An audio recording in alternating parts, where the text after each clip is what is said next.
Hello and welcome back to Sibos TV. I'm Daisy McAndrew, and as you can probably see, I have moved location. I've been released out of my studio and I've been allowed into the Innotribe area upstairs. I'm delighted to have been joined by Hayden Shaughnessy. Now, I would like to put an Innotribe sticker on you saying "Trust me, I'm a banker," but that would be wrong. I don't want one. No, you're not. You're not a banker. I might have "Hug me, I'm a Swiftie," which I might put on. I might put on later. Hayden, let me just explain why I'm talking to you. Sure. You've been credited with being the most refreshing thinker when it comes to innovation. So, you know, that's a big setup. It's a lot, there. yeah, it's a lot to react to, isn't it? Well, I don't know that I am, but I think that one of the things that I find when I'm at a conference like Sibos is, especially if you're in the inner space area, but probably more generally, there's a desire for the problem of banking to be solved quite simply. Will it be that small startup that provides the breakthrough for everybody, or will it be something more mystical like an ecosystem? And I would tend to address more what kind of process models banks need to adopt in order to change effectively. And that's probably the biggest problem that they face, and it's the problem that they're avoiding most. So if you're looking truly to innovate, a lot of people would say, well, let's rip up the business model and start again. What would your advice be? Well, I don't think people say that. I think what they tend to say instead is, let's try 1,000 new projects. Or what tends to happen is that companies try many new projects. So they start ideation programs, they start to try and get more and more ideas from people about what that change might be. Or they set up their own captive funds and they try to invest in the fintech community and hope that a breakthrough will come from there. Try to piggyback off somebody else's. Well, I think just the normal kind of thing. You acquire the breakthrough, but I think those activities are important. I think we're going to carry on. We're going to ignore that. Don't worry about that. I think that some of those activities are actually misguided. I think that the proliferation of innovation activity is just simply misguided, because very often the kinds of actions that people take are very divorced from strategy. So you get lots of new innovation ideas, lots of new innovation activity, and it's irrelevant to the strategic direction of the company. But acquiring software companies is not a bad idea, having said that. But it still doesn't solve the problem. That what banks need is to understand the changes that are taking place in business processes. And if there are changes taking place in business processes that need to be harnessed, what's the best way of understanding them? Is it to get into the mindset of people? Is it the background of the individuals that is influencing the way they think? Well, I certainly think that in most institutions what you have now are people that were educated in the manufacturing and distribution type of mindset. And extraordinary though it may sound, financial institutions talk about themselves in that way. They often talk about one area being manufacturing, one area being distribution. So they look for analogies that make management simple and make process easy to implement. But even manufacturing has gone away from manufacturing. You know, manufacturing now outsources, and manufacturing veers very much towards services. So becoming a service and customer-centric type of institution requires entirely different process models.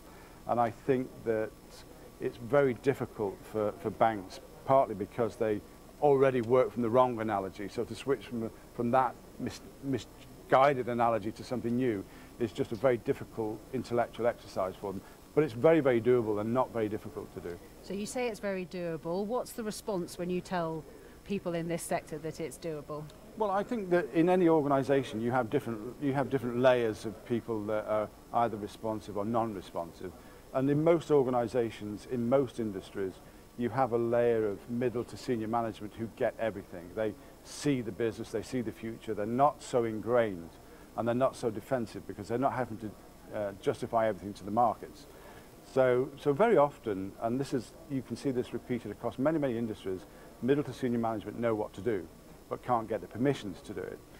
That actually has a catastrophic effect for many industries. Again, if you look across many industries, the people that leave their organizations from those positions and create the startups that eventually become your competitors, that's the most dangerous part of business. And people always say, you know, we're scared of competition, we're scared of the disruptor, but the disruption lies within. Because this is something I hear a lot, not just here in Sibos, but throughout different industries, that with, people say innovation has been brought into the centre of this particular organisation, but then when you talk to the individuals, they say yes, but every time I try to change something, the executive board level, think that I'm just some sort of crazy geek who doesn't know what he's doing. Well, that's because people are not attempting to innovate the process model. I think even those people that are trying to make those kinds of propositions to their organisation are generally speaking trying to propose a new project, a new product, more or less. And if you have to look to companies like Netflix. Netflix is the supreme process model innovator. Its whole raison d'etre is around how do I innovate process. And I advise anybody in the banking industry that really wants to learn about innovation, go look at the way Netflix has converted its whole organisation to platforms. Everything is a platform in Netflix, and everything should be a platform in the banking sector, because the banking sector actually, if you look across all industries, there's no industry that has the same strengths in platforms that the banking industry has. It just does not realise it. So how would you do that on a practical level? How would you take, a company, give me a hypothetical example of how you would go in and create all these platforms? Well, I'm not going to give you in 2 minutes a hypothetical example of how to change RBS or Lloyds or any other bank. I was told you were capable of that. Yes, but my bill, you haven't thought about the invoice. No, but I think that what large organisations are faced with as well, particularly right now because they've been bailed out, the level of redundancies that these changes imply is going to be horrendous. And about 3 months ago, Barclays laid off 19,000 people. Let me give you an example. ClickX, which was the winner of last year's prize here, has a global money transfer system, and I think is quite a dominant system now in certain areas of Asia. This global economic money transfer system employs 14 people.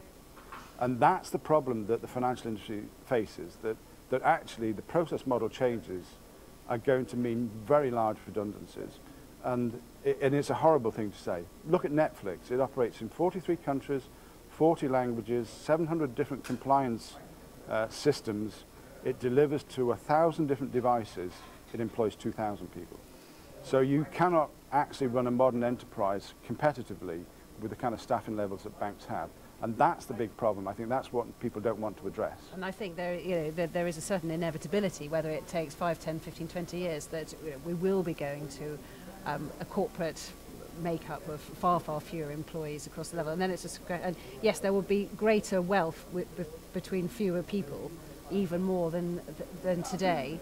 I'm not sure that it's one of those 1%, 99% issues. I think it's a question at a governmental level of how do you redistribute people into worthwhile employment, because these systems that we've grown over the last 20, 25 years, especially through the consolidation of banking, are unsustainable in the new process model. And it's really a question of how quickly do you get to that process model and how do you deal with the fallout around it. And presumably as that workforce changes in makeup and the way that it's run, the training emphasis will have to change. I mean, again, so many people say throughout this week and plenty of times to me before, we just can't find the technologically trained workforce. Exactly. We don't have the number, the types of people that we need to do good technology. But it's even worse than that. I think that what you see in both Europe and America, and this might surprise people who deal with the startup community, but there's been a steady decline in business dynamism, even in America, over the past 25 years. And business dynamism is the netting out of new businesses formed and other businesses going out of business. So if you look at that, we've actually had a declining business population. So just at the time when we think we're now moving towards a more devolved type of business where big companies rely more and more on smaller businesses, we're actually seeing fewer smaller businesses survive. So you have to put banking in that context as well, that overall we have serious economic problems. Politicians don't understand them. They don't understand how the economy is being rebalanced. They don't understand the types of unemployment problems that are just about on the doorstep. So there's a lot more to this than that, and I think that by and large everybody can be grateful that the banks are still employing people. Well, I don't know whether that's a positive or negative note to end on, but that is the note we're going to end on. Okay. But thank you so much, Hayden Shaughnessy, for talking to me here at the Innotribe. I'm Daisy McAndrew on Sibos TV, and we'll be back in just a couple of minutes with a review of the week. Bye-bye.